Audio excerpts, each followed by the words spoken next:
Namaku Padli. Aku sekolah di salah satu SMA swasta di kota Bogor. Sekarang aku beranjak naik ke kelas 3. Ada yang bilang, sekolahku ini adalah sekolah paling angker di kota Bogor.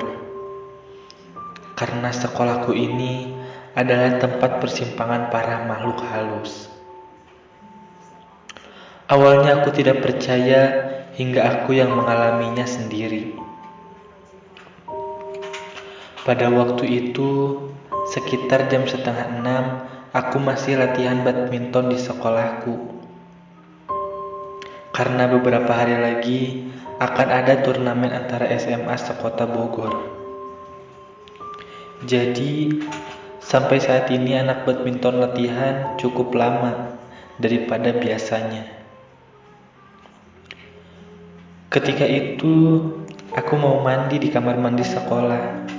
Karena kalau mandi di rumah pasti kemalaman. Aku beranjak tenang melewati lorong kelas yang sudah tampak gelap dan sepi. Setibanya di kamar mandi, aku gantungkan tasku dan mulai mandi. Tiba-tiba, lampu kamar mandi mati dengan sendirinya. Aku pun berhenti menyiram tubuhku dan mulai mendekatkan telingaku ke depan pintu. Dengan harapan, aku tahu siapa orang yang mematikan lampunya. Beberapa saat aku terdiam.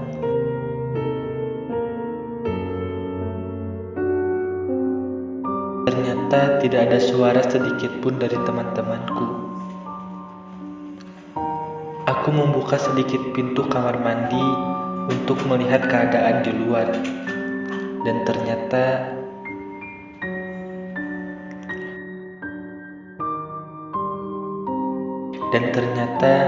keadaan di luar pun sama gelapnya.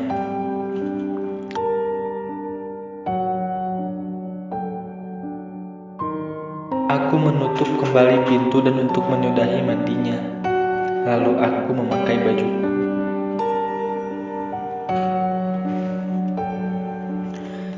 Setelah mengenakan bajuku, aku langsung keluar. Karena keadaan di luar gelap, aku berjalan sambil meraba-raba tembok. Ketika berjalan, aku seperti meraba tangan seseorang. Dan di dalam kegelapan itu, aku merasakan ada seseorang bersamaku. Karena panik, aku pun terjatuh. Ketika aku hendak berdiri, terdengar di telingaku suara yang sedang bernafas. Jelas sekali.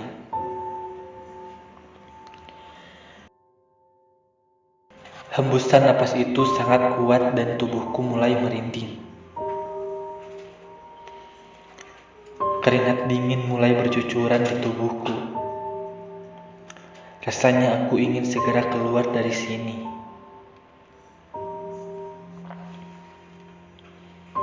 Aku mencari gagang pintu yang ada di sisi kiriku, namun pintu kamar mandi susah untuk dibuka. Dan dari arah belakangku, angin dingin berhembusan seperti meniup pundakku.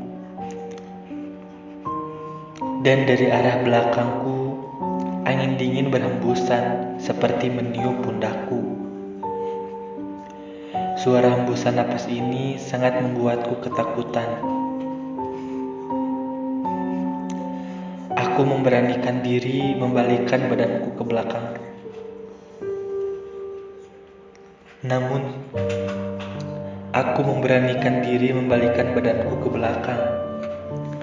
Namun tidak ada siapa-siapa.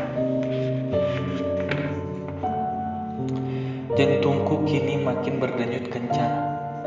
Aku ingin berteriak memanggil teman-temanku. Namun, aku tidak bisa. Tubuhku sekarang menjadi kaku. Badanku sama sekali tidak bisa digerakkan.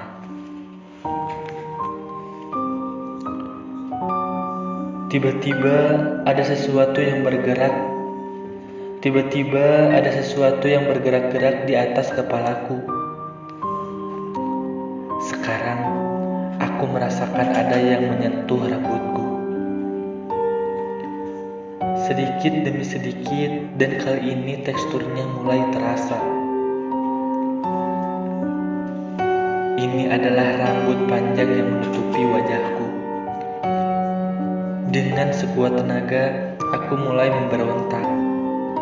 Namun seperti ada orang yang memeluk dari belakang dengan sangat erat. Aku semakin tidak bisa bergerak, dan dadaku serasa sesak. Aku mulai membaca doa di dalam hati, sambil mengingat doa-doa yang aku hafal. Namun sulit sekali mengeluarkan suara sampai akhirnya aku bisa bergerak dengan sendirinya.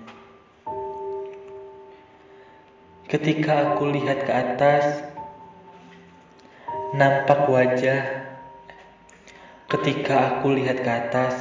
nampak wajah hancur dengan mata yang merah dan lidahnya yang panjang.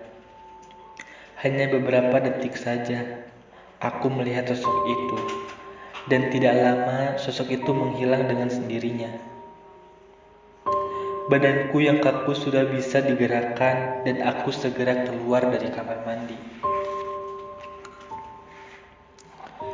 Di depan aku bertemu dengan teman-temanku yang sudah menunggu di pos satpam.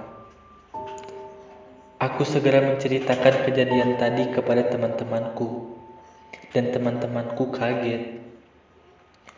Lalu ceritaku ditanggapi oleh seorang satpam yang mengatakan, "Aku memang salah. Aku salah karena sudah menggunakan kamar mandi itu. Konon sejak dulu kamar mandi itu memang angker. Makanya setiap malam lampu dimatikan agar tidak ada yang pergi ke sana."